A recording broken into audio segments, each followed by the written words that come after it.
Well, I asked, where's the beef? Let's call this for what this is. Oh my God! They are so hopelessly woke. How dare you? That is the intellectual capital of the left today. Give me a break. You are now watching the Daily Roundup. Good afternoon, ladies and gentlemen. You have tuned into the Daily Roundup on this, a Friday, March 17th, 2023. I'm David Menzies, and my co-host, well, let me tell you a little bit about my co-host.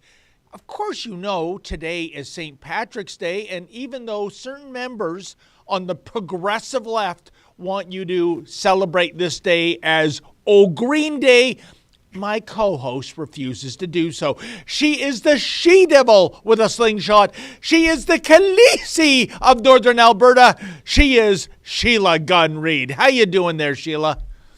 Oh, David, I'm great. Very excited for St. Patrick's Day to fall on a Friday. So it is a non-abstinence day for us Catholics who are suffering our way through Lent. Very exciting, but yeah, once again, the left wants to erase the Catholic history involved in this holiday. And just it's just about wearing green and not even getting drunk, because apparently that's a anti-Irish stereotype, as they say. Well, you know, Sheila, people might think I'm making this up, but this goes back to a story. I think it's a decade old. It was a school, Sewell Road School in Wilbraham, Massachusetts. And, you know, I think there's a significant Irish population there. I mean, look at Boston's basketball team, the Boston Celtics, with the four-leaf clover logo.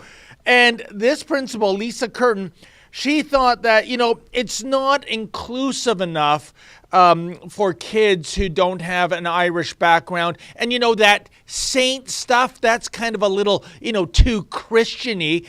So here's the deal. They're getting away from Irish heritage by dropping St. Patrick's Day, but the naming of this rebranded holiday is Green Day. And Sheila, here's the insanity. The O apostrophe, fill in the name, is inherently Irish. There's not a lot of O Mohammeds in the world and O Sings and O Schmidts. You know what I'm saying? So while the ostensible policy reason for dropping St. Patrick's Day is to get away from Irishness, they rename it as a day that looks inherently Irish to begin with. What utter madness we're living with in the world today, eh? Yeah, and it doesn't make any sense, because St. Patrick's Day, while it is associated with the Irish because St. Patrick is, of course, the patron saint of Ireland, but from my research indicates that the first St. Patrick's Day parade was held in the New World colony of St. Augustine, Florida, a formerly Catholic stronghold there as well. So that's before St. Patrick was named the patron saint of Ireland, which was like 30 years later. So this is sort of like a transatlantic holiday where everybody can sort of be involved, and yet the left just loves to do away with history. Yeah, and I mean, they say on this day everyone is Irish. How more inclusive can you be if that's the mandate? I've never seen a pub on this day looking for ID at the door. Can you prove your Irish ancestry? It's just so ridiculous. But it just shows you that this is the original you get to identify. This is like where it started, right? Yeah, so I'm sorry, Principal Curtin. And oh, by the way, aren't you kind of getting close to trademark infringement? I speak of the American band Green Day, most famous for its album American Idiot.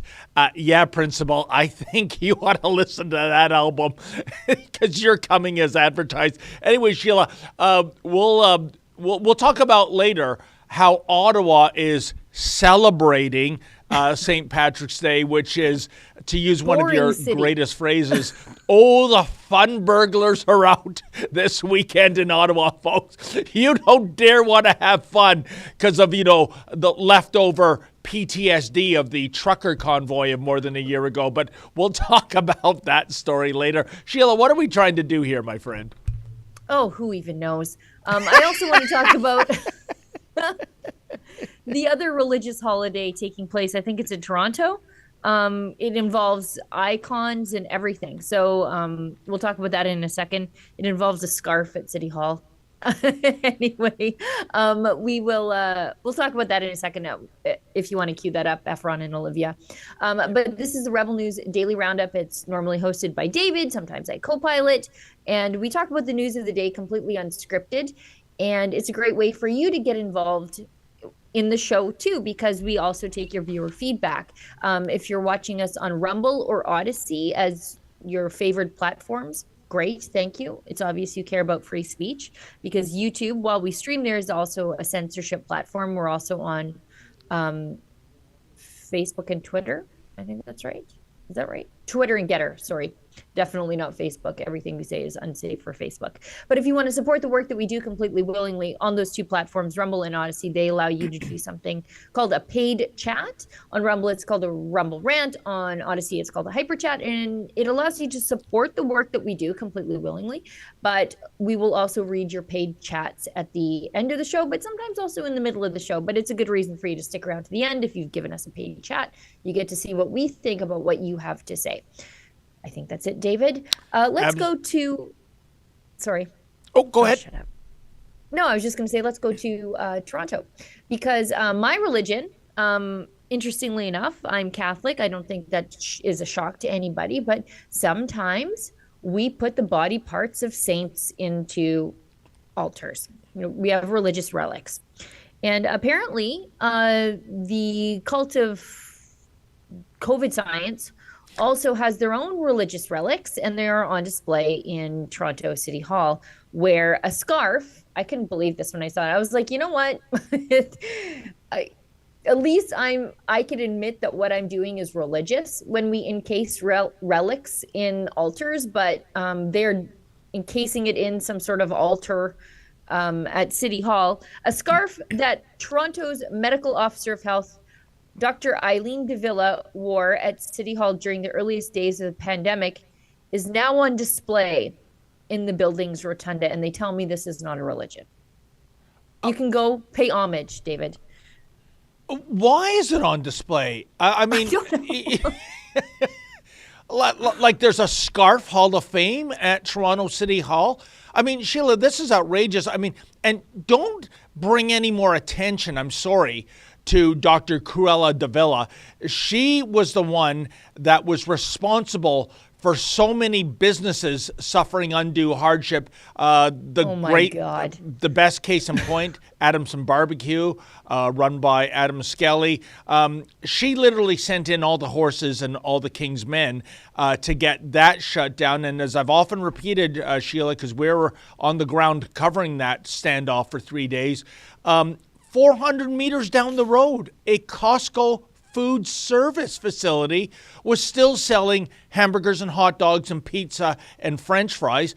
That's okay for, I don't know, some reason. They always said science, but a little mom pa restaurant coming up, serving ribs and brisket, and for my money, some of the best you can possibly find in the Greater Toronto area. He did a fantastic job. That was offside. I think we should have a photo display going back to, say, 2021 when Adamson Barbecue was shut down. I think that's her legacy, how as a cruel person, she, stamped out independent businesses like little bugs. But we're supposed to look upon this scarf. And I mean, why? She wore this scarf to, I guess, some press conferences, Sheila. And I've never attached any kind of significance to Dr. Davila in this scarf. But why are they making a big deal out of it? Yeah, they did the same thing to Dina Hinshaw early in the pandemic. She would wear these like nerdy scarves and nerdy shirts that were like sciencey, and everyone was gushing over this like science lady who was telling us to end, I guess, all of our interpersonal relationships in the name of COVID science. And every time she would hold a press conference, she would wear a kitschy, nerdy thing and the media would all lose its mind. Can we go back to that Toronto Star article for a second? Because I didn't have my glasses on, but I thought I saw something a little crazy there. Just scroll down. Who wrote this? What madman wrote this? It says, just go up, please. I'm going to read it off your screen, so slow down. Toronto City Hall visitors picking up permits, making their case at committee meeting, or beelining to the library may now cross paths with a herringbone scarf ensconced in glass.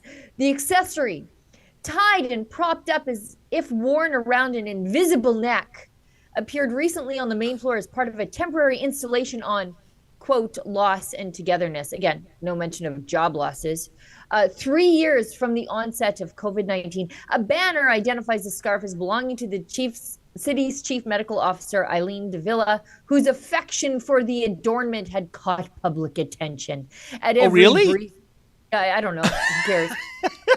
At every briefing, Dr. Davila wore a scarf, which quickly became her signature accessory, the description reads, before rooting it in a single moment. It was at Toronto City Hall on March 19th, 2020, that Davila wore this pleated scarf with brown stripes and green zigzags. That was the day, the start of that day was the start of a trying time for Toronto as pandemic measures began to lock into place. It was in that briefing that Davila encouraged, but not yet required, businesses such as clothing stores, hair and nail salons to shut down across the city. Okay, I'm done. Who did this? Who wrote this? Who thought that this was news? And who thought that that scarf was worthy of being treated like a religious artifact as part of their little cult? Sheila, that is the most relevant question. Think Victoria of all the issues. Gibson, here it is. Sorry, David, to cut you off. Victoria Gibson, the affordable housing reporter, wrote this because naturally there's nothing on her beat because there's no such thing as affordable housing in Toronto. Yeah. Oh, so maybe the social justice reporter, I can't remember the name of that kook. She was unavailable to write this one up. But, Sheila, what I find offensive, again, with all the issues plaguing Toronto, violent crime skyrocketing, the fact that it's not safe to take public transit, gridlock, vandalism and graffiti everywhere. I mean, this is not the Toronto I grew up in, Sheila. And some bureaucrat thought, as though the Treasury is overflowing with millions or billions of dollars. Hey, let's put up one of Davila's scarves in a display case. Isn't this fantastic? I mean, I think I could get by this more if they were to monetize it. They put it in a closet and you got to pay a loony or a toonie to go see it, and get a return on investment. I mean, I know what a concept for City Hall, an ROI project. But I mean, I never thought of Eileen Davila as so connected to this scarf until I read this stupid story. And I mean, Sheila, because the left loves to sexualize everything these days, why don't we put up a display of Eileen Davila's underwear too? Here Gross. Are the panties Dr. Davila was wearing. Stop, David, stop. Stop. I'm serious. Why not? Oh my Lord. Let's just stay on St. Patrick's Day and religious holidays for a second, and the religious commitment of people who live in big cities to, I guess, exist in silence for some reason.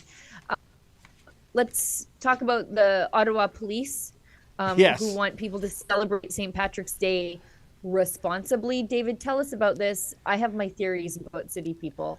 And I should tell you, this is on the heels of the Ottawa St. Patrick's Day parade being canceled. It wasn't running for the last few years anyways, but that was because of COVID-19. The official story is they don't have enough volunteers and not enough of a budget.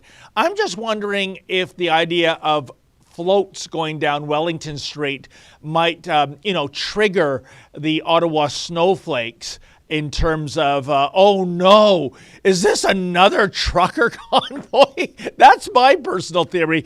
But in any event, as far as I'm concerned, the only police service that had a press conference, hand in hand with bylaw, by the way, was Ottawa the other day, and basically saying that we're the fun police, and we're going to be lingering outside pubs.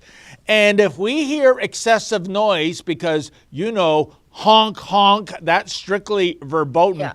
And and actually, the calling card of both Canada Geese and white supremacists, apparently, according to at least one Liberal MP, well, you're going to be getting a $490 fine. So can you imagine? Again, bylaw and police in Ottawa, Sheila, have nothing better to do than to linger like creeps outside of restaurants and pubs that are just trying to get back in the game after years of misery of COVID lockdowns. And if anyone, is singing an Irish song at too high a volume, bang, almost $500 ticket for you. Unbelievable. What is it with people who live in big cities and their desire to live in absolute complete silence? If you want to live in complete silence and not be troubled by the noise of the people around you, moving into a municipality with close to 1 million people or more seems like counterintuitive behavior. I enjoy the silence, which is why I live on a gravel road in the middle of nowhere. But moving into a city and then living in one of these, 600 square foot coffins that they call condos these days, and they're stacked upon each other in this pantry of people that they call modern housing, and then complaining that you might hear somebody. What is wrong with city people? Toronto's like this at the dog parks. We know for sure that Ottawa is like this, but they did the anti-honking bylaw in Calgary and Edmonton too. If you live in a city, expect people to make noise. And if you don't like it, might I suggest you live elsewhere? Oh, and Sheila, we only have a few days a year in which we have a celebration marked in the calendar, New Year's Eve, for example. Same with St. Patrick's Day. And the idea, it got a little loud, and luckily St. Patrick's Day is following on a Friday night. So what? People want to celebrate, let off steam. But no, Alison Sanford of Ottawa Bylaw, this is what she says, quote, "That's why you'll see additional officers, because we want to ensure that everyone is respectful of their neighbors while they're celebrating St. Patrick's Day, and they're doing it in a law-abiding fashion," end quote. And then we have Ottawa Police Service Constable Mike Kudrasov. He says, quote, "They have spoken," meaning the police and bylaw officers, who went door to door to speak to Ottawa residents in the last few days. Boring. He says they have spoken to both residents as well as potential party goers, and the message has been clear with everyone. We want everyone to have a good time, but we don't want disruptions to be happening. Do so peacefully and respect your neighbors, end quote. And if you don't, on St. Paddy's, I guess the paddy wagon will be out to round up people after they've been given their $490 fine. What is it about this town, Sheila, that it's the city that fun forgot? Yeah, it's like a sarcophagus for fun. You just put it in there and slide the lead lid over top and hope that nobody ever has fun again. These people are the absolute worst. It's one day a year, and it happens to be on a Friday, which is not known as a quiet day in the bar district. Leave them alone. You can put up with people making noise for one day. Lighten up. Oh, yeah. And this Sandor jabroni with Ottawa Bylaw, she's not done yet. This is how the story ends. If there's a house party, for example, and we can't get in touch with a tenant, we can actually find the property owner. So when a landlord gets a fine like that, they tend not to be happy and will forward it on to their tenants, end quote. No stone will be left unturned on this St. Patrick's Day night in Ottawa, Sheila. These just absolute boring, just insufferable. Imagine having these people as your neighbors. Imagine having your dog bark at a squirrel and having these people as your neighbors. They're just absolutely the worst. Since when did progressives become so boring?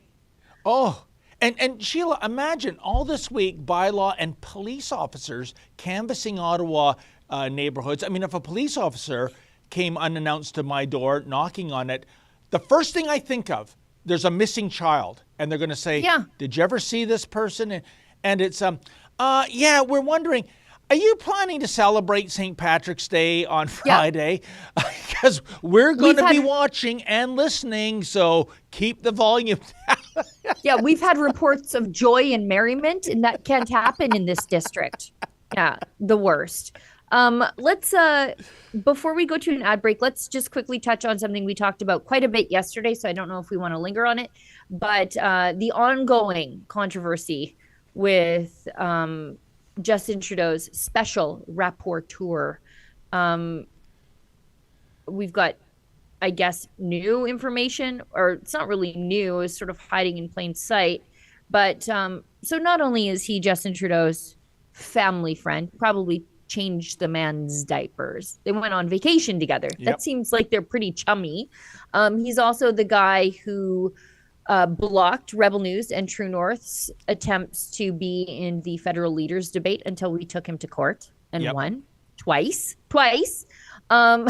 We also know that he has been pretty friendly with Xi Jinping. No surprise there. But now he's supposed to be tasked with examining how much Chinese influence the Liberals have benefited from. CISA says 11 ridings swung the way of the Liberals because of this, including Han Dong's riding in Don Valley North, and Kenny Chiu and Alice Wong, Conservatives, lost their ridings in BC because of it.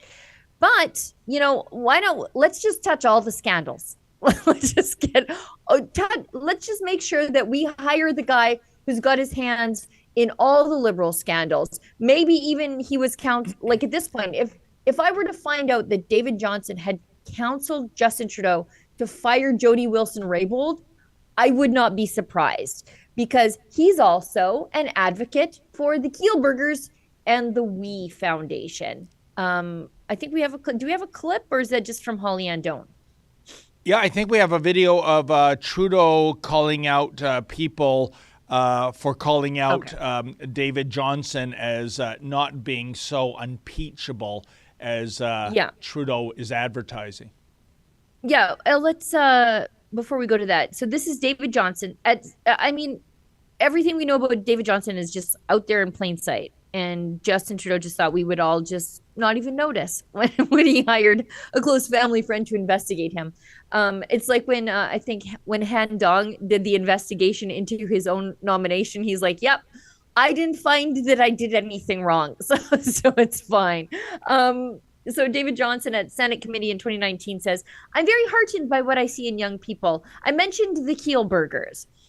Best single youth initiative that I've seen is Mark and Craig Kielburgers from Me to We and We Days." So we should note that for those of you who have forgotten this in Justin Trudeau's many, many scandals, that he created a COVID student bailout program for his friends at the We charity. It was to administer a nearly $1 billion program. And I forget how many tens of millions his little buddies were going to make by administering this program.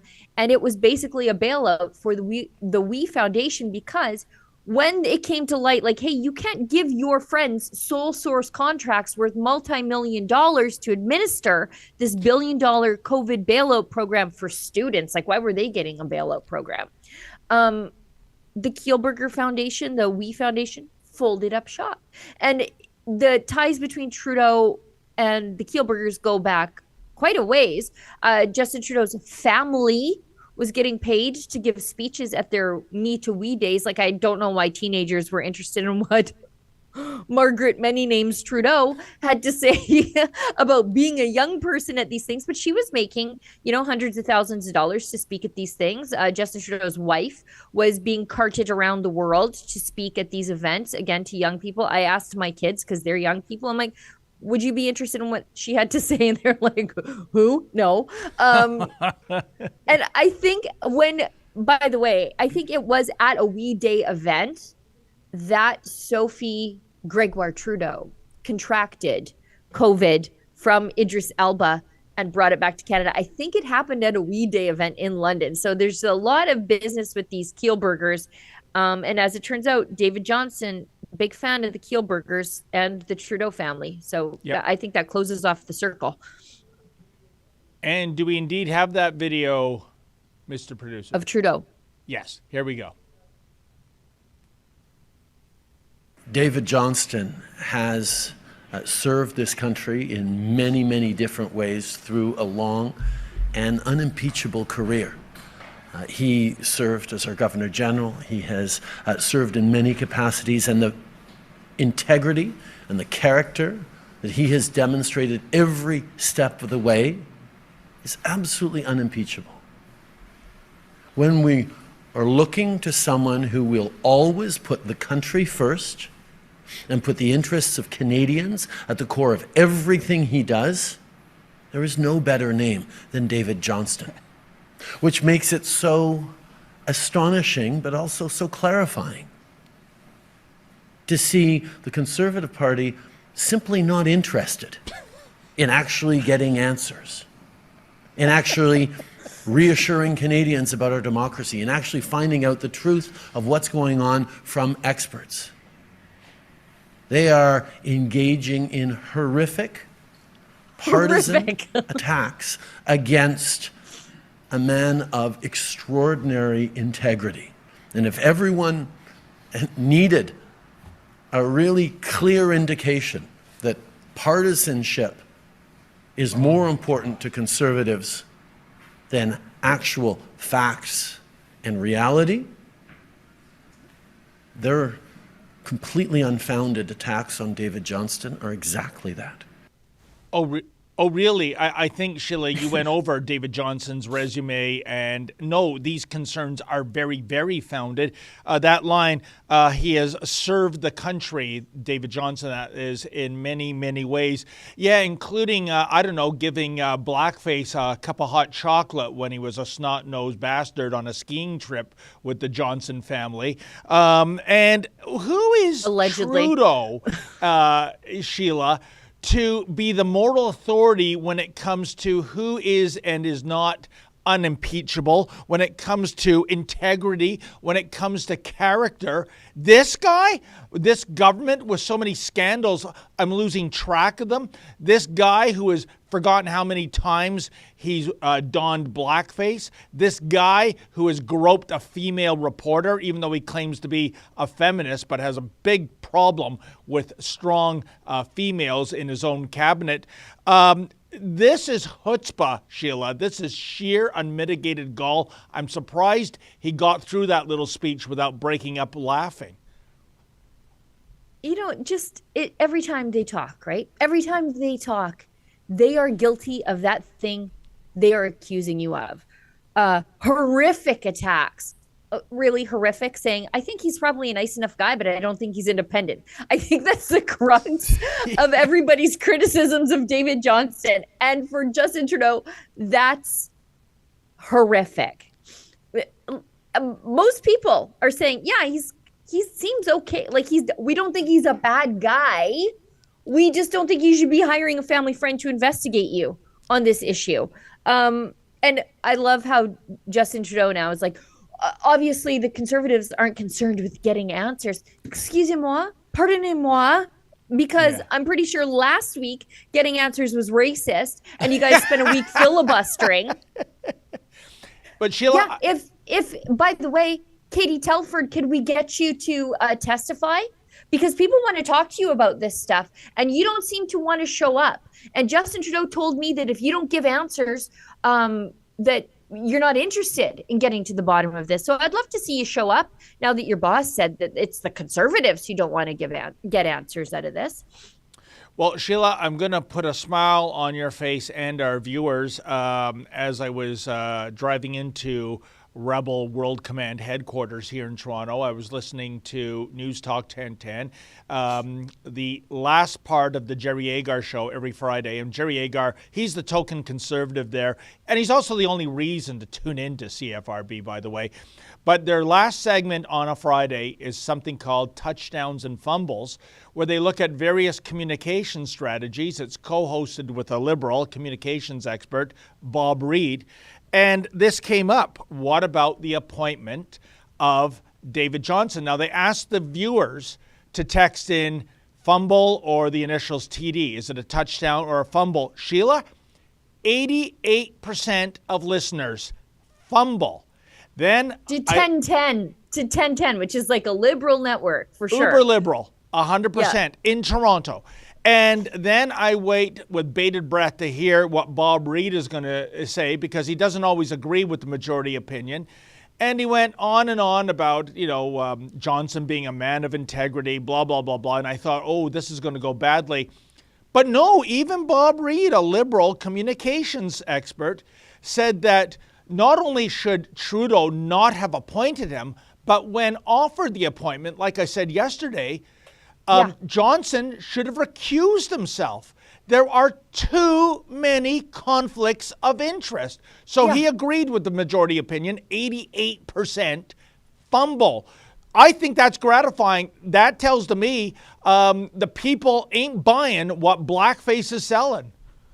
Yeah. I think we have a clip. It's Johnston speaking to Bob Fife. Is that who it is? CTV anyway. Let's show that clip. This one. Yeah. A lot of Canadians don't realize that you, in fact, were a very good friend of Pierre Elliott Trudeau, and that your family, you knew all the Trudeau kids when they were growing up. His 3 boys were the same age as our 5 daughters, so we were kind of a ski party from time to time at Mont Tremblant, where we have a place and would ski on weekends. So we got to know the children, and our friendship, our relationship was really built out of childhood exchanges. A lot of Canadians don't realize. No conflict to see here, folks. Nothing. Horrific. If you're like, no, I don't think you're like lifelong family friend, rich friend, where you shared a chalet. I don't think he should be the guy investigating you. That's horrific, according to Justin Trudeau, if you share that viewpoint. Yeah, and Sheila, I go back to the original announcement of the special rapporteur, and Justin Trudeau, he couldn't contain his excitement. He was giddy. Now, if this was, a truly nonpartisan special rapporteur, I would suggest the look on Justin Trudeau's face would be like a man walking into the gallows, for goodness sakes. But it was the opposite. It was like a child about to go into a toy store with a $1,000 gift card. He was that excited and happy. Doesn't that make people nervous, given that we know with blackface, the fix is always in? Yeah, I mean, he knows, though. Like, he knows he just survived the last commission. Even though literally every police force involved said we didn't need the Emergencies Act to deal with the protests, the completely peaceful protest in Ottawa, he still pulled the levers of the Emergencies Act and got away with it. So why wouldn't he think that he could get away with this too? Why wouldn't he? And he probably could get away with it. And he probably could have gotten away with it without appointing a family friend. Yeah. That's the gall of this all. That's how stupid Justin Trudeau is. He could get away with his China interference just by lying and ragging the puck. But no, he has to rub it in our faces by appointing a family friend to investigate him. Yeah, it's like that crazy Calgary mayor actually bragging on social media that she's doing unconstitutional policy work in terms of determining who gets to protest in the public square. What I'm getting at, Sheila, whether it's her or blackface, there is no shame. There's just no shame at all.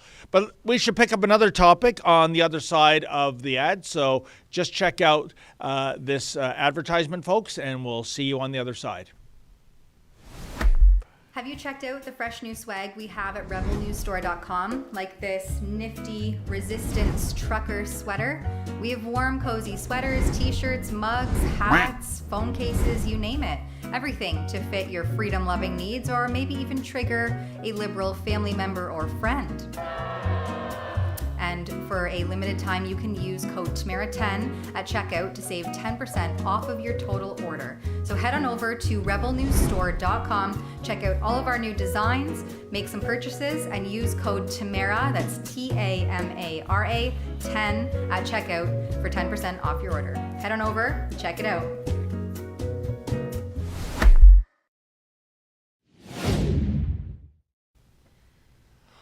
Well, Sheila, so much here to tell you the truth, but why don't we do a quick update since it's in your neck of the woods, and that is, of course, Pastor Derek Reimer. Am I reading this right? He's going to remain in jail until his bail hearing? Yes. So once again, was he carrying an illegal weapon? Oh, no, I forgot. That gets you out on bail these days, too. So his words were that offensive? Yes. For people who don't know, Pastor Derek was arrested very recently, again, for breaching his conditions, which require him to stay away from everybody in the LGBTQ community or community events. So basically, he has to say, "Are you gay?" every time he goes to Tim Hortons to get a coffee. That's how onerous his restrictions are. Jesus. Anyway, and those are restrictions for his bail that he received on charges of causing a disturbance and mischief, and 6 anti-protest fines in the city of Calgary because the mayor Jyoti Gondek at that time weaponized an anti-harassment bylaw to basically outlaw people who protest at drag queen story hours occurring at municipal facilities. So he got 6 of those fines, was arrested, held for nearly 5 days before he had to sign his bail conditions because he required medical treatment that he couldn't get behind bars. And then he is alleged to have breached those conditions. He was arrested. He remains behind bars now. I think we're headed into day 2 or 3 of the most recent incarceration. And we had Angelica Toy in court this morning for the bail hearing. And once again, the Crown continues to not show up. So his next bail hearing for the breach is on March 22nd in Calgary. So it'll be pretty close to a week before he even gets a bail hearing on the most recent breach. And then he's back in court on the 20th, if they release him, which I doubt they will. He's back in court again on the 29th to have his bail review for the previous charges, and he could face up to a year in jail and $10,000 in fines under the readjusted anti-harassment bylaw, which is I believe they call it the safe and inclusive something or other, which is Orwellian because it's neither safe nor inclusive if you don't think that kids should be sexualized in municipal facilities by men in cross-sex burlesque costumes. You will face jail time for that. It basically outlaws protesting within, I think it's 200 meters of a city-affiliated facility, which is more broad and more, I guess, dangerous, because what does city affiliated mean? Does that mean, if you gave funding to this facility, but it's not a city-owned facility, or maybe the city gave funding to this event or project within the facility? Does that mean it's a city affiliated facility? It's basically creates a bubble zone around anything touched by the city where you cannot protest unless you get permission from the mayor first, because they don't outlaw all protests. Let's say Derek was holding a revival inside one of these facilities. Antifa could probably show up and protest him and it would be fine. Yep. It's specified protests, which means you cannot hold a protest if the mayor disagrees with your cause. But Sheila, or you'll go to jail. This is where the left doesn't even understand the concept of free speech. No. We support, of course, the pastor and his allies in speaking out against this drag queen story time perversion. But by the same token, I don't want the counter protesters banned who support these kind of drag queen events for whatever reason. Same with, think of any contentious issue, abortion, whether you're pro-life or pro-abortion. I don't want any side excluded from the public square. You can't cherry pick who gets to protest and demonstrate and who does not. And I am absolutely certain beyond a doubt, Sheila, that when this gets in front of a court, this ridiculous bylaw is going to be struck down, because God help us if it doesn't. This is Banana Republic stuff. Yeah, and that's sort of the theory behind a project that we have in conjunction with the Democracy Fund. So not only can you support Pastor Derek's legal fees at savepastorderek.com, and you'll get a charitable tax receipt for that because it's in partnership with the Democracy Fund, but we also have fightcensorshipfines.com. So if you're somebody who's received one of these fines for protesting because of this unconstitutional, authoritarian, and quite frankly, Chinese style ban on protesting, because this is what they do in Hong Kong, by the way. Yeah. If you get one, go to censorshipfines.com, submit your fine there. And if you're accepted to the program, and let me be clear, we have no values test for this. We will connect you with a really great lawyer at no cost to you to help you fight this fine in court. And hopefully, that we can get this bad bylaw overturned by virtue of raising some constitutional challenges against these tickets. And just like with Fight the Fines, the gathering tickets that people got during COVID, we were taking liberals, we were taking NDP supporters, because it doesn't matter, because your human rights are not contingent on your political beliefs. That's something I'm very proud of the conservative movement for believing, is that we were helping anybody. If you got a lockdown ticket, I don't care how you voted. I believe you have a right to gather with your friends and family unmolested by the state. And I feel the same thing about these censorship fines. I would fight a conservative who did this to people. And let me tell you, I have fought conservatives who do this sort of thing to people, because there's a reason Jason Kennedy is no longer the premier in this province anymore, because it doesn't matter. We will go up against anybody who's stomping on your human rights. And you have a human right to protest what the government is doing with your money at a municipal facility.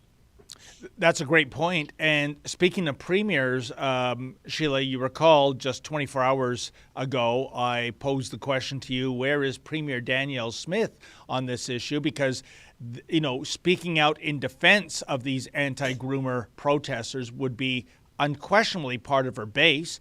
And lo and behold, Premier Smith has come out, indeed, to defend the anti-grooming protesters. That's certainly a good thing, is it not? Yeah, the busybodies who work at the legislature, we'll call them journalists, they wanted her to basically condemn the anti-all ages drag show protesters. And she wouldn't. Which is all that we want. I don't want her to agree with drag shows. I don't want her to disagree with drag shows. I want her to agree with people's rights to peacefully protest without being faced with a year in jail and a $10,000 fine. And finally, once again, late to the game, but whatever, we'll take it. The civil liberties organizations are weighing in. I think it's the CCLA, so the Canadian Civil Liberties Association, these are the good ones, the CCF. We like the Canadian Constitution Foundation. They are actually usually one of the first ditch fighters as opposed to the last. They are weighing in and saying that what Christine Van Gain said Wednesday is that the bylaw is not content neutral, meaning the bylaw itself is biased against one political viewpoint. And she said the courts have been very clear. The right to freedom of expression is content neutral, as in you don't need permission or endorsement from the state before you can express your political viewpoint. She said, if these recommendations are approved, the proposed bylaws will protect all Calgarians, including members of communities that have historically and currently experiencing exclusion and discrimination in our city. this is what the city manager, what I just read there is what the city manager said about the reason for the targeted crackdown on certain expression in the city. It's because, well, these people have been historically discriminated against. So I guess we need to even the score by discriminating against those people over there. I guess that's social justice these days. Yeah. Anyways, Van Gain said the content of people's protests cannot deprive them of their freedom of expression guaranteed under the Canadian Charter of Rights and Freedoms. It's not for the government to decide what people can and cannot protest. And they said the law is unconstitutional, should never have been passed, and the CCF is going to basically see the city in court. So good for Indeed, them. and that group, Sheila, this is important. They're not taking a position on drag queen story time, be it positive or negative.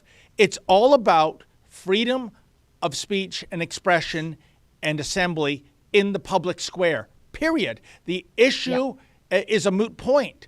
It's all about that argument, and I think they're going to win.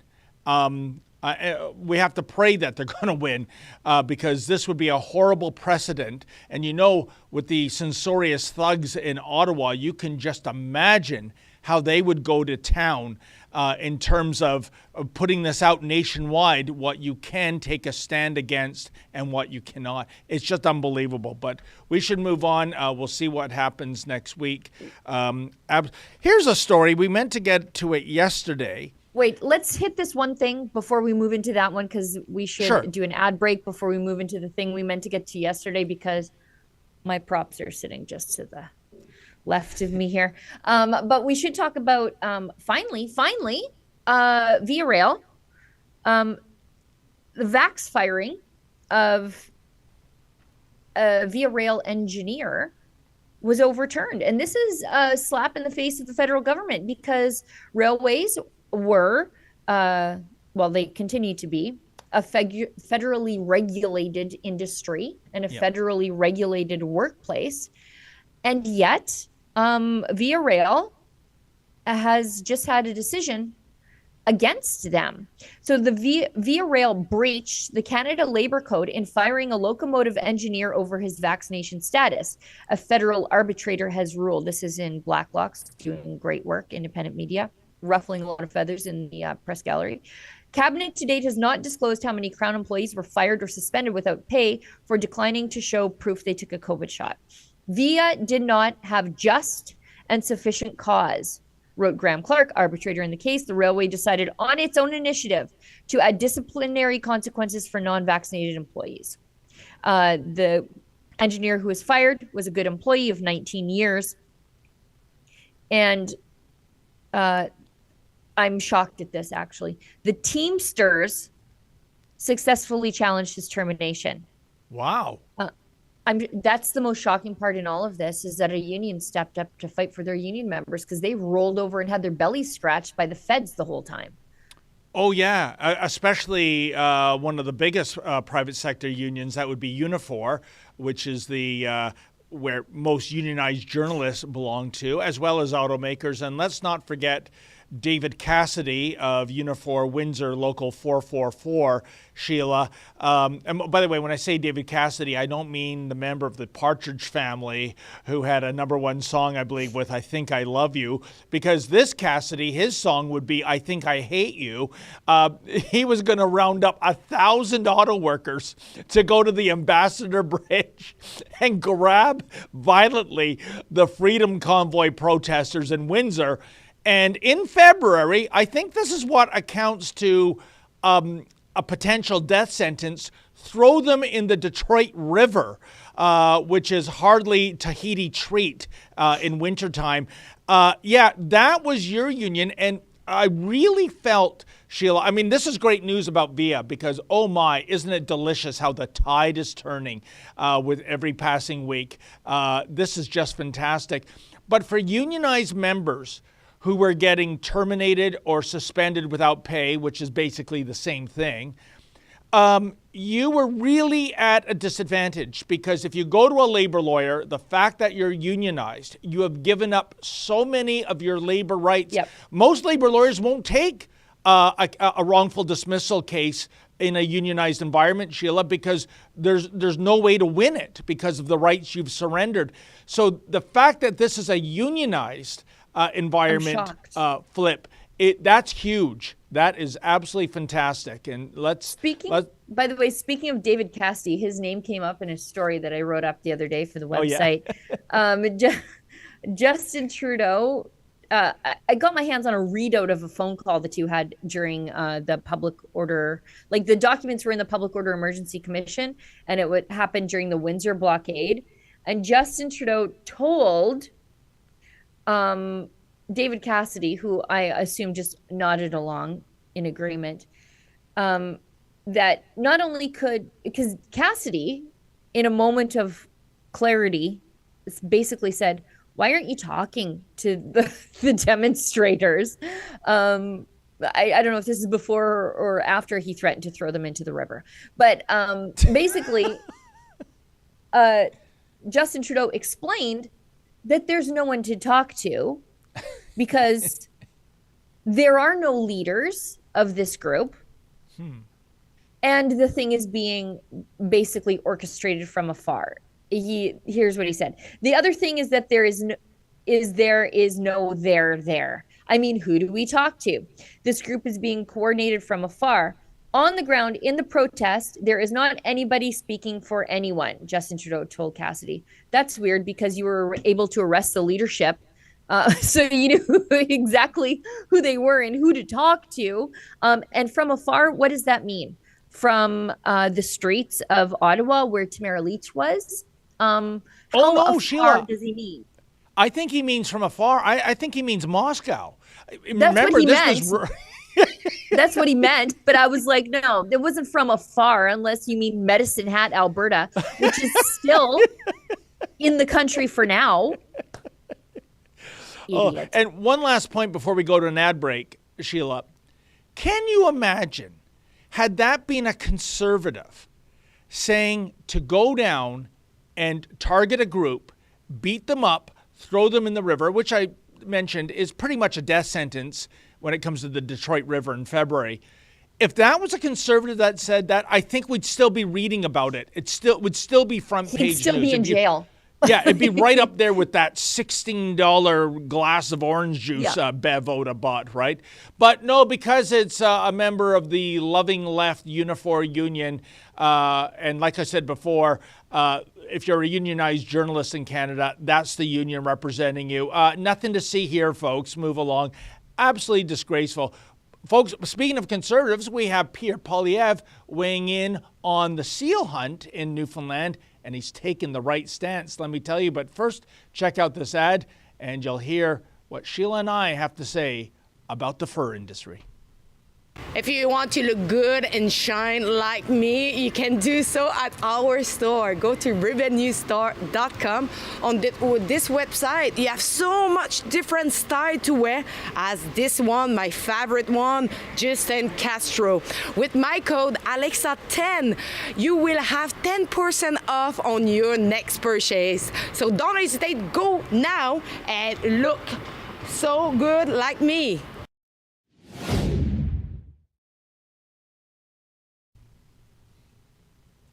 Wow, Sheila Gunn-Reid, look at you. You look like, I don't know, a reporter with the Moscow Daily Bugle. Don't say that. I'll have to seize my bank account. Don't say that. You know, boy, that looks fantastic. I put it on and the cat came barging right in, thinking that she's going to chew the leg off it again. So we should get to what Pierre Poilievre had to say, which was millionaire celebrities look down their noses at people in Newfoundland and Labrador. Oh, and by the way, the Inuit peoples who have harvested seals. Now, Sheila, I'll tell you this. I spent 2 years of my life in the mid-'70s living in St. John's, Newfoundland. And boy, oh boy, did I get an education about the vilification and the demonization of the seal hunt. And then, as now, it has not gone away from the Bridget Bardots of the world and the Greenpeaces of the world and on and on. First and foremost, why would animal rights activists dedicate themselves to protecting animals that, well, they're not endangered. They're not at threat. In fact, it's overpopulation. I looked at some of the stats, Sheila, from 2022. The harp seal population, because what you see mainly of the seals being harvested, it's mostly harp seals and some hooded seals. The harp seal population, 7.6 million seals. 7.6 million seals. And the hooded seal population, 650,000.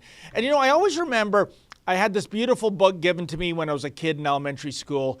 It was Animals of Asia, it was called. And I'll never forget, so many of the animals were either endangered or near extinction. And I came across one, the Asiatic wild ass, almost extinct. And that's true as it is today. Why is it that the Asiatic wild ass, where is Bridget Bardot and company going to bat for the Asiatic wild ass? Oh, I forgot. That's one ugly donkey. But a harp seal pup? Oh, boy, that's an instant teddy bear. In fact, I think Greenpeace makes a lot of moolah selling little manufactured harp seal pups. So I don't know about you, Sheila. I look at the Asiatic wild ass. I love Asiatic wild ass. I think that's a nice animal. Why don't the activists go out and protect that animal as opposed to the harp seal, which is not threatened at all? This is a greater societal problem. By the way, I'm overheating here. But really, if you look at the animal rights movement, it's largely a bunch of left-wing childless moms who are not going to have children for the sake of the planet. And so they look at these cute animals like seals and baby pandas and baby polar bears, and they look at them and I think I'm going to psychoanalyze people I've never met, but I think they're offloading their maternal instinct onto these animals. And I think they should probably just go home, eat a steak, and have a baby and not worry about these things. The seal population is decimating the fishery, so not only are we putting the sealers out of work, but eventually the fishermen too. And all these people who care about social justice, guess who works in the sealing industry and the fur industry? By and large, by extension, it's mostly Indigenous people. Yep. Most of the people who run a trap line are Indigenous people. And this is a full frontal attack on the fur industry. So it's the seal industry, the sealers, it's all part of this global attack on fur. A bunch of people who don't have a problem with people being murdered by cartels because of the avocado trade. They've got a real problem with disgusting mink being killed for their fur at a fur farm. Sheila, Sorry, go ahead. To your point, 10 years ago when I was employed at the Sun News Network, I went out to cover an anti-seal hunt protest at Yonge Dundas Square. The activists had this enormous inflatable seal pup, which, by the way, language is important because they refer to it as a baby seal, right? It's not a baby like a human baby. It's a seal pup. Anyways. Right. But don't call an unborn baby a baby. Oh, exactly. Call it a fetus. Good point, a fetus. Again, this is just, again, I say, these people should probably just eat a steak, throw on some cowboy boots, and have a baby. And they would probably feel a lot better about the world, but they are not having children because they care about overpopulation and they care about Mother Earth. And so they're offloading all this biological imperative onto animals that are animals. They're not people. They're animals, and we're supposed to eat them and wear them. 100%. And here's the thing, Sheila, and I wish I had the video. I gotta get out of this. I did a little search. I did a little search and oh my goodness. You're okay. I couldn't find it, but there was a Green Party member, a Toronto Green Party member at the demonstration, of course. And I went up to her and I said, why are you against the seal hunt? She rattled off the reasons. And then I said, but so many of the sealers are native. And this hunt is so important, it can be as much as 1/3 of their annual income, right? This one hunt alone. So she said, oh, well, no, we're not against natives hunting the seals, right? We would have an exemption from that. So I said, oh, that's interesting. So you're not anti-seal hunt. You are pro-race-based seal hunt. Yeah, they And are. Sheila, it was like Bambi staring into the high beams of a Hummer on the 401 doing 150 clicks. I just held the microphone in front of her, and she literally said this. She turned to her assistant, and she said, Amy, help me. It was like a computer malfunctioning. And I will say this, too. In case you think this is all about the fur, that's not true either. No. There is the oil, and yes, there's an edible component. When I was in Newfoundland Sure. in season, you could go to Sobeys and you could buy seal flipper pie. The entire animal is used. Like I said, it is not endangered. Quite the opposite is true. You could argue that's an overpopulation. And it's all about the optics, Sheila. It's all about those seal pups. And I admit I'm an animal lover. It's a beautiful, beautiful creature. But that shouldn't take away from the science. Go and demonstrate for those primates, those rhinos in Africa that are, I believe the white rhino, the white northern rhino, there's only 2 left and they're both females. I mean, that is a species on borrowed time, not a bloody harp seal whose numbers are almost 8 million. Yeah, there's a reason why the environmentalist left always adopts the polar bear, the cute white fluffy polar bear as their mascot, to sell their global warming agenda, even though there are more polar bears now than there were when they started counting them. So Correct. They're not dying of climate change. If the world is indeed getting warmer, and I'm not sure that it is, and I'm not sure that you could ever measure that, polar bears are reaping the benefits of it. But yeah, it's a marketing scheme, right? That's all it is. It's a marketing scheme. It's the reason why they don't care about your beloved wild ass, and they care about baby seals. And you know what? That's another thing too. There's so much misinformation around the seal hunt. Yeah. That they are harvesting these white seals, meaning they're young. That's just not true. And taking any animal's life is gory. It can be gory. And so there will be blood on the ice, and it's hard to look at. If you prefer your animal protein in a package from the grocery store, but somebody else has to do your dirty work along the way. And whatever happens at the kill floor in the abattoir, that happens on the ice, and blood is spilled, and that's just how it is. It's, you know what, really it opened a lot of people's eyes to this nonsense was the anti-fur people were perfectly fine with, I think it was like 17 million mink in Denmark being culled because the mink could be carriers of COVID. And for me, that was like the greatest demonstration of how actually they don't even care about the animals, because if another crisis comes along that they are more scared about, that's more social justice-y, they'll go with that because it's higher up on the totem pole. And yeah, the anti-fur people were like, yeah, this mink we wanted to set free, which by the way is a terrible idea. Do not set mink free. They're an invasive species where they do that. But yeah, they were perfectly fine with the mink cull, but just don't use the fur after we murder them because of COVID. Why wouldn't you use the fur? One last point before we get to the super chats, Sheila. Again, back when I was in Newfoundland junior high school, and I remember coming across a story. I'd have to research this to make sure it was authentic, but there was a period in which, the celebrities and the hippies and the environmentalists, they'd come out onto the ice floes, and they would have a can of green spray paint, for example, and they'd spray the harp seal pups Paul McCartney did that, I think. Pardon me? I think Paul McCartney might have done that. I think you might be right. Yeah. You know what? Yeah, mission accomplished. You've ruined the pelt in terms of its commercial viability with all that paint on it. But guess what?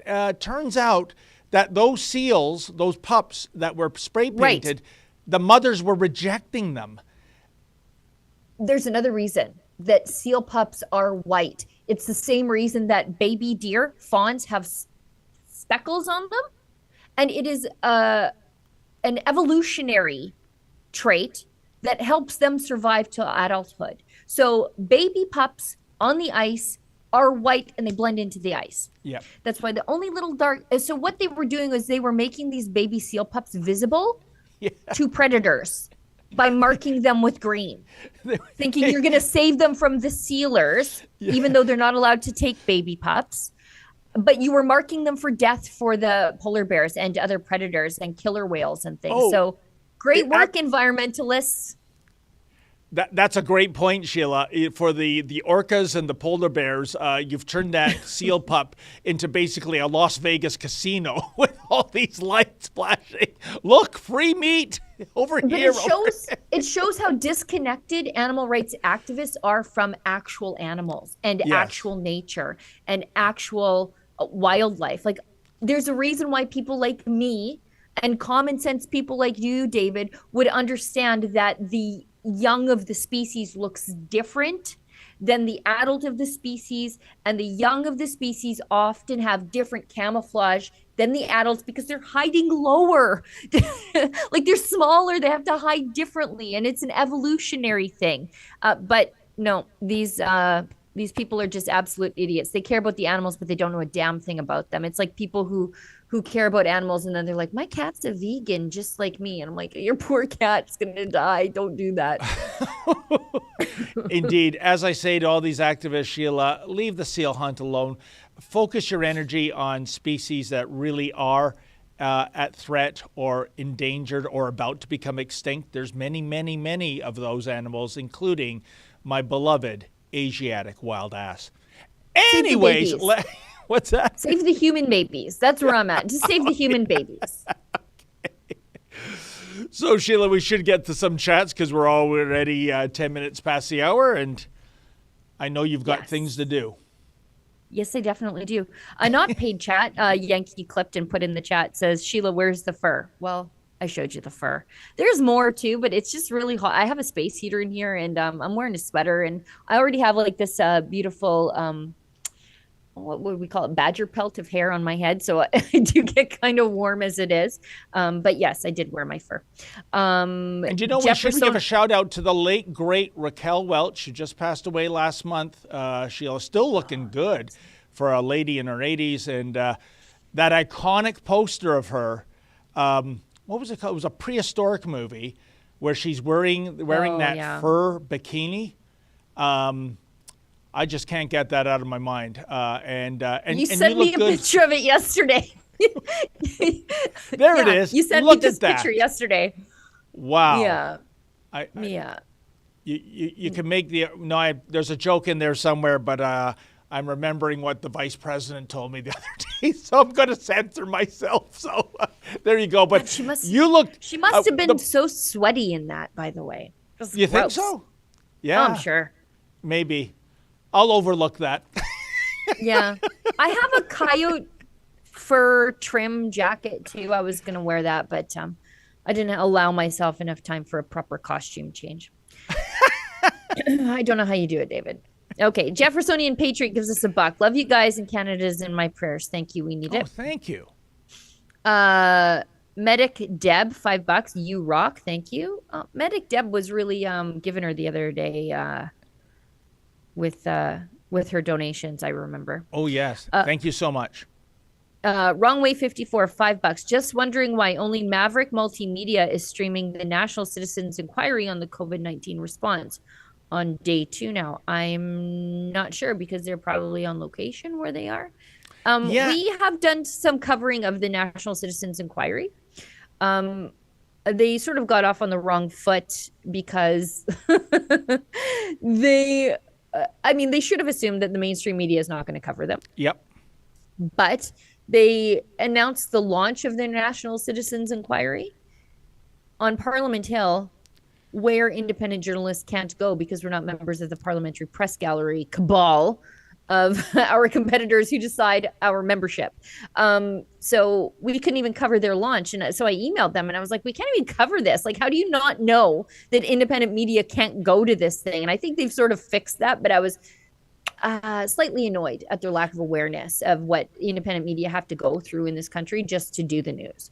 No, Sheila, that was an unbelievable strategic error, because you're right. The mainstream media looks down upon them, and we can't get into the building. But they know that. They know that Blackface's media corps has to be approved, and of course we're not approved. So I just wonder why they did that. But I can tell you, I believe our beloved colleague Tamara Ugolini, she's going to be covering this group when they are in Toronto next week. I think it might be Wednesday, and she'll have a report on that. And over the years of the COVID lockdowns, a lot of the people that are part of this, we have interviewed and we have given airtime to. Yeah. Sure. And I think Dre is going to cover it when it comes to the West Coast. I also have a slight criticism of this, although, I welcome fellow travelers and converts to the anti-lockdown movement, because we can't be out there evangelizing the good word of freedom, and then when we get some converts, we're like, we give them the ideological purity test in reverse. That's leftism, right? That's cancel culture, where you put people through the lens of history. But some of these people who are involved in heading this thing up, I want to know where the heck you were the last 3 years. Like, you get to come along and do this official examination of what everybody got wrong. Where were you to say, hey, I think you're getting it wrong, as they were getting it wrong? That I find slightly annoying, Preston Manning. Oh, Sheila, let's be fair now. I mean, it was the Canadian Civil Liberties Association that did great work in making sure that prisoners were being socially distanced properly by, releasing violent offenders into the public. That I worry more about that than a COVID virus, Sheila. Well, they were advocating for the prisoners to get let out while not saying a word that pastors were being sent there in their place. Yeah. And now all these people are like the great saviors of freedom, and I'm like, you were nowhere near any of this while the bonfire of civil liberties was happening in this country, Preston Manning. Anyway, I'll be quiet. Medic Deb gives us $5 and says never stop. And then AMT60 gives us $5. Are you aware TD Bank is sending messages to customers about a new digital banking ID? If you refuse, you won't have access to online banking, TD app, or access card. Closer to CBDCs. Can Rebel investigate? I'm with TD.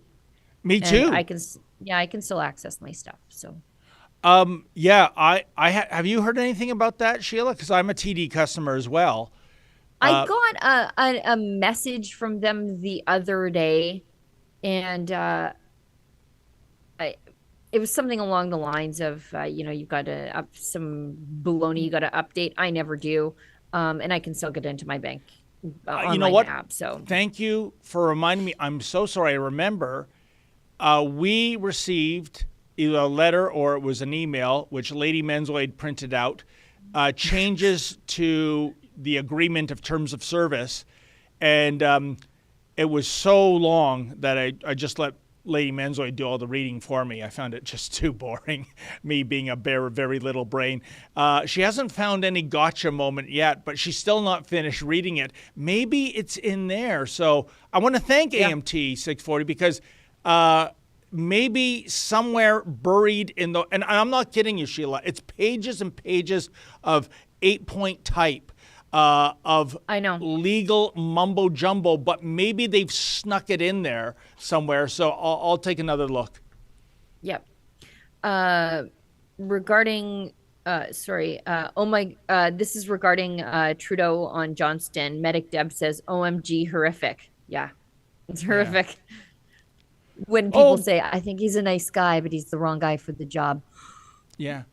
Blackface doesn't think so. And there's our moral authority in Ottawa. Well, how dare we have a contrarian opinion to that, Sheila?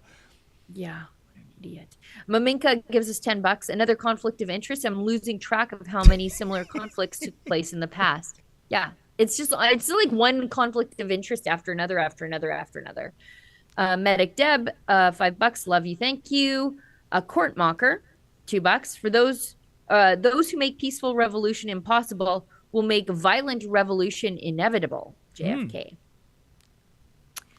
Funas gives us $5. I went to church where I prayed to God. I asked him to send as quickly as possible 1 million moths to descend on Trudeau's sock closet to eat up his socks. A plague of moths. Medic Deb, $20. Nothing to see here. Fraser McBurney, fight the fines recidivists from one of the most progressive places in the country, Hamilton, and a big fan of the caps lock. $5. Talking about fines in court. Wish me luck as I have my case on Monday, 9 a.m. for serving coffee at our rally. Wow. Holy and then he smokes. links back to Tamara's story with him about how he was charged after he offered coffee to people for not social distancing.